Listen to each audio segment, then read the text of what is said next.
আসসালামু আলাইকুম রহমতুল্লাহ বরকাতুহু। তে বন্ধুগণ, আশা করি আল্লাহ পাকের রহমতে সকলেই সহি সালামত আছেন। তে কবি গাজী আক্কাস আলী ইউটিউব চ্যানেল 017140885009 এর পক্ষ থেকে আপনাদের সকলের প্রতি রইল একান্ত আন্তরিক শুভেচ্ছা ভালোবাসা। তে বন্ধুগণ, এখন আপনাদের সামনে যে বয়ানটা রাখবার চেষ্টা করব, বয়ানটার নাম হলো গণতন্ত্রের ক্লাস। গতকাল থেকে এই ক্লাস শুরু করছি। গতকালের ক্লাসের নাম ছিল গণতন্ত্রের ক্লাস নং 1। আজকের যে বক্তব্যটা, এটার নাম হলো গণতন্ত্রের ক্লাস নং 2। এইভাবে চলবে কিছুদিন।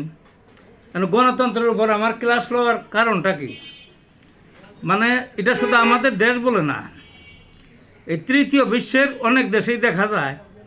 বেশিরভাগ দেশই তো রাজনীতি ব্লক দেওয়া মানে রাজতন্ত্র, বাদশাহীতন্ত্র। যেমন উৎকৃষ্ট উদাহরণ হলো মধ্যপ্রাচ্য।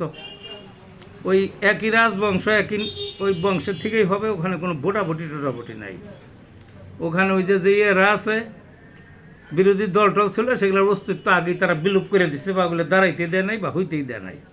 যে হয়েও থাকতো সেগুলার নস্বাত করে দিচ্ছে। মাঝে মাঝে কোনো বিরোধী দল গজাইতে চাইলে ওরা ওটারে ধলিসাৎ করে দেয়, মেরে ফেলে। তো যা হোক, তৃতীয় বিশ্বের যে গণতন্ত্রগুলো আছে, প্রথম বিশ্ব যেগুলো, ইউরোপ, আমেরিকা, কোন আমার এইদিকে আছে জাপান, অস্ট্রেলিয়া, নিউজিল্যান্ড, তারপরে ওই ইত্যাদি দেশে, এগুলো ভালো গণতন্ত্র।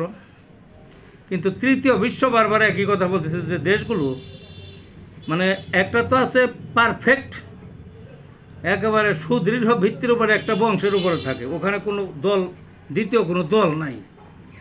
আর অনেকগুলো দেশ আবার আছে, ওই দল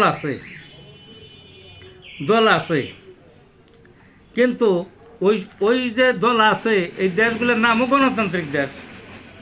মাঝে মাঝে ভোট হয়, অনিয়মিত ভোট হয়। কারণ এই সমস্ত দেশগুলোর মধ্যে যে দল আছে, এগুলো দলগুলোই হইল পরিবারতান্ত্রিক বা বংশতান্ত্রিক বা রাজতান্ত্রিক, অর্থাৎ স্বৈরাচারী দল আর কি। আবার কোনো সময় দেখা যায় এই সমস্ত দেশে ওই সেনাবাহিনীতে ক্ষমতা কেড়ে নিয়ে তারাও স্বৈরাচারী হয়ে যায়। অর্থাৎ সেনাবাহিনীতে একটা স্বৈরাচারীর পরে আবার তারা স্বৈরাচারী হয়ে যায় না, গণতান্ত্রিক হয়ে যায়। হইলে ওই তো দলের মধ্যে কোনো গণতন্ত্র নাই।